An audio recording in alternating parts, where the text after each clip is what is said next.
Hello friends in District 4, this is County Commissioner Ryan Beatty, and I'd like to share a few thoughts with you on some things that are impacting our community. Recently, we received an update from our Sedgwick County appraiser, Mark Clark. Property valuation notices are going out now, and he wanted to give us some data as to what our citizens could expect. In short, around 6 in 10 homes are going to see a change in their property valuation. And the median increase is going to be around 10%. As you probably recall, last year, nearly 8 in 10 homes received a similar increase, and many of you have called, emailed, or just seen me out and about and told me that your increase is significantly higher than that 10% median. Does a higher property valuation, does that mean you're going to get a property tax increase? Well, not exactly.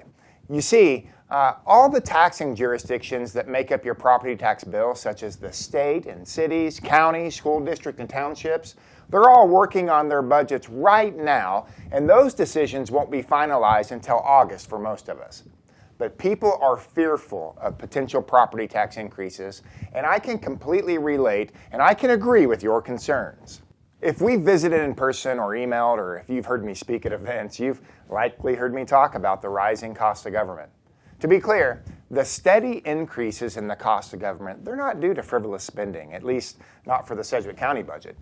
The discretionary spending in our budget is only around 3.5%. The pressures on our future budgets are largely due to the increases in compensation. They are necessary, important, and significant changes in how we pay the nearly 2,800 employees working for the 46 departments that make up Sedgwick County government. A large part of my 2022 campaign to win this District 4 seat was based on stabilizing county government. As many of you know, staffing vacancies had left a sizable impression on our ability to perform effective and efficient services.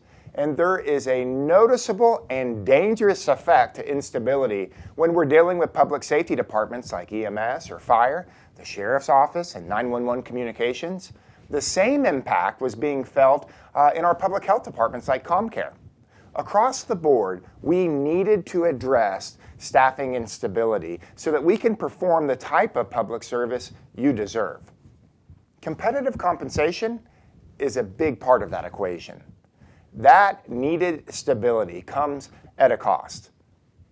The challenge is that these costs are funded through taxation, such as property taxes, and the impact of these sharp rises in taxes has a significant effect on our people.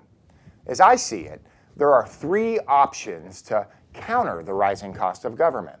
Option 1, we can continue as is.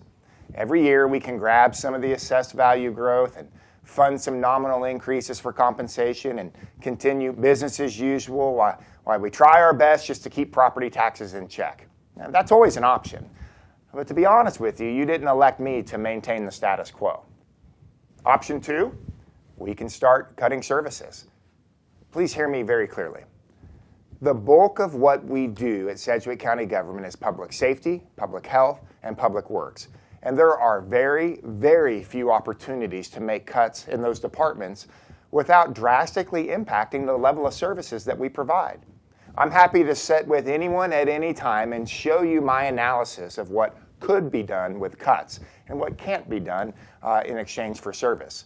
So the obvious targets of any cuts would need to be with areas of discretionary investment. So think about our economic development funds, think about the zoo and exploration place, parks, arts. And that too has an impact for our community.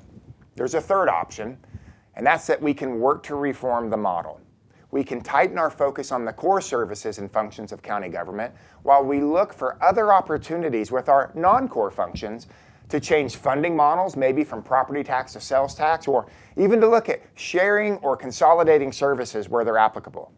We have 20 cities in our county doing many of the similar functions.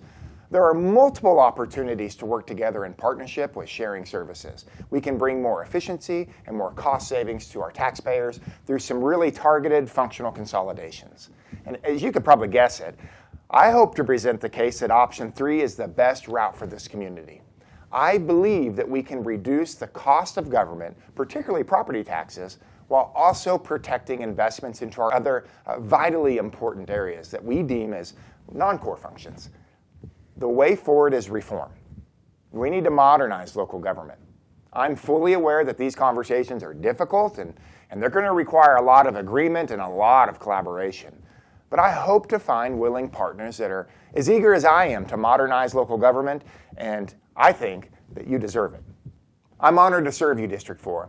Thank you again for this opportunity. As always, if you have any questions or concerns, just reach out to me via email or just call us up here at the office. We have a lot of work to do, and I'm excited to make progress for our community. Thank you again for this opportunity.